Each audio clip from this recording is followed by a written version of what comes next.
The RV Show USA is brought to you by Rockwood, building better RVs, making smarter RVers. All right, so we are now officially into fall camping season, everybody, and business at campgrounds is not slowing down, at least not here in Texas. We did have a little bit of a slowdown when school started back up, but the weekends are still packed at most decent campgrounds and some even indecent campgrounds. Hello again, everybody. I'm Alan Warren, the RV Wingman, and this is the most listened to, most talked about show on radio and social media about the RV lifestyle. And the reason, well, it's because this.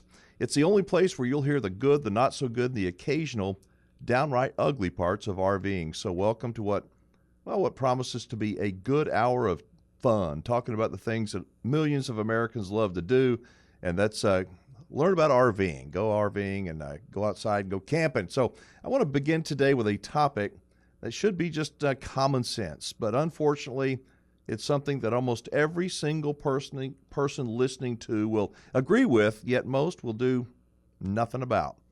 Again, it has to do with common sense, and it could well save your life. And at most, it will take you like 2 minutes to do.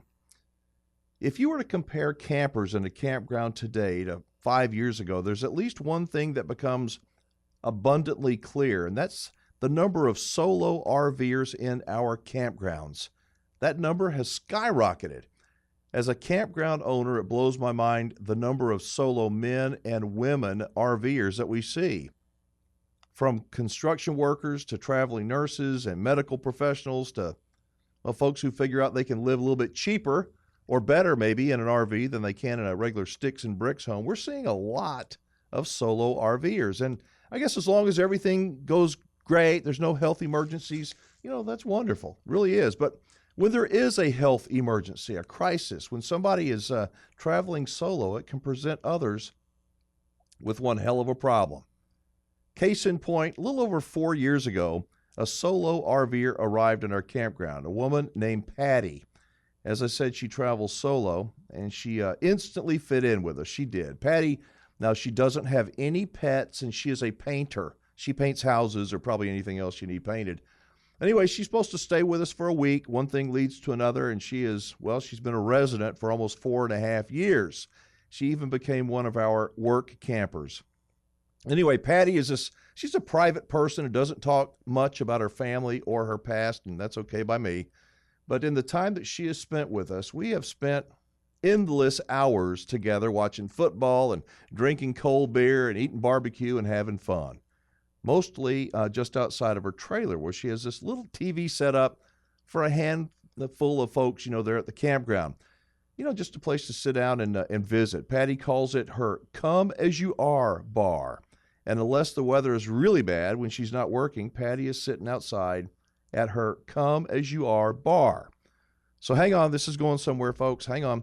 Last week, Patty was late for work one morning. When we went down to find out what was going on, there she was, sitting in her chair, as she always does, at the come as you are bar. She was sitting there dead. Yes, dead. I got to tell you, when you come across somebody that you think is just going to be late for work and you find them dead, it will shake you up just a little bit. Of course, it was a shock. Who'd have thought that a 55-year-old woman that was so full of life the day before by morning would be gone? And then it hit us.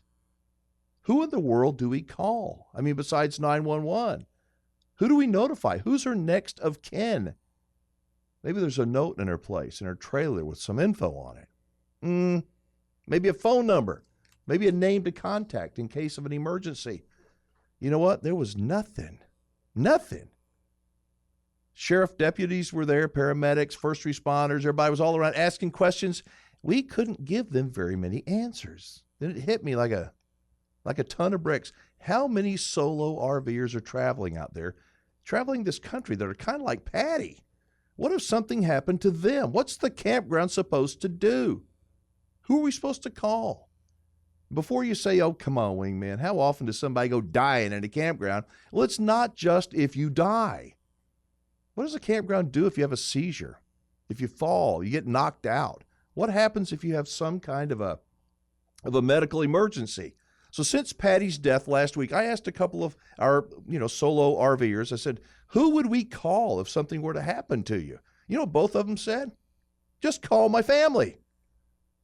I'm like, I don't know your family. And they said, but they're in my phone. I'm thinking, you got to be kidding me.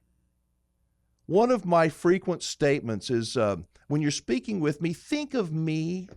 When you're speaking, think of me. Or whoever you're speaking to, think of them. What do they know? What do I know? I don't know who your family is. I don't know. I don't know your sister's last name is different than yours. I don't know what medications you take. I'm going to give you 2 things to do. It'll take a total of 2 minutes. If you will do them both, in the event of an emergency, this could well save your life. It'll actually help those who are trying to save your life, or at least doing their best.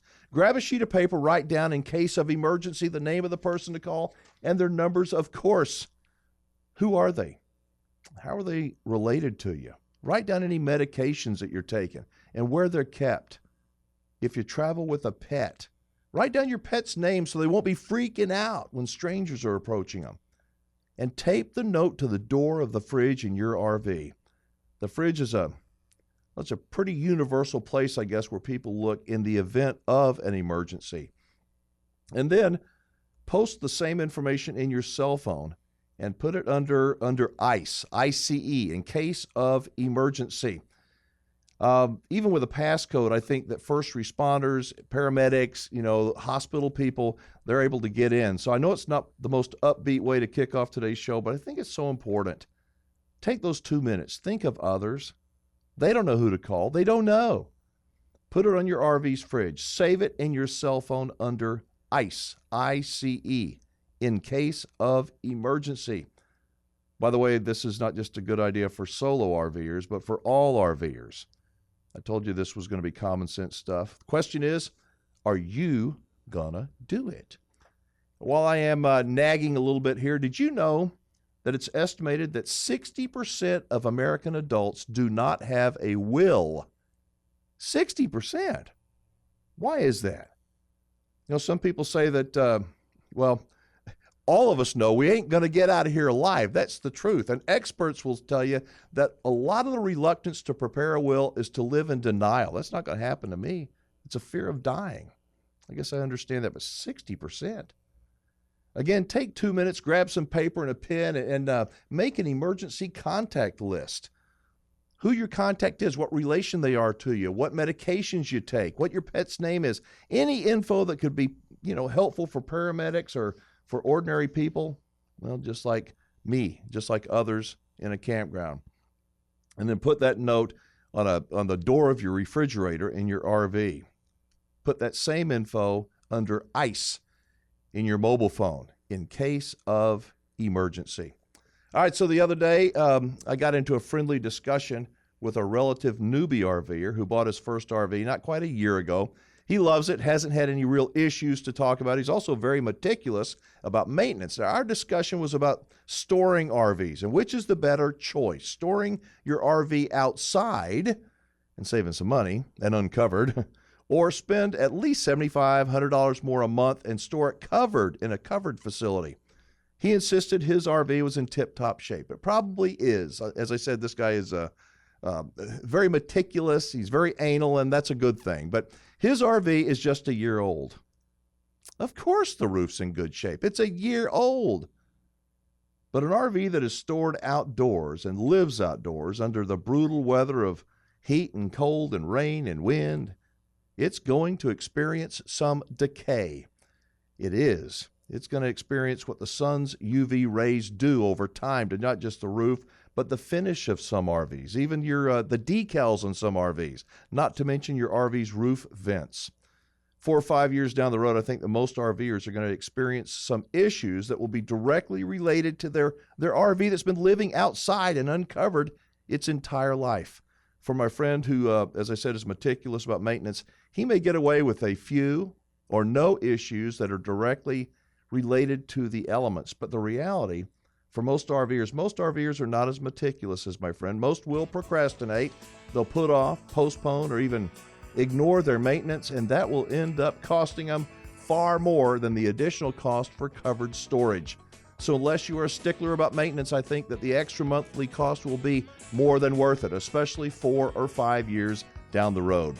We're going to shift gears after the break, and Pick it up on the other side. I'm Alan Warren, the RV Wingman. Thanks for being with us.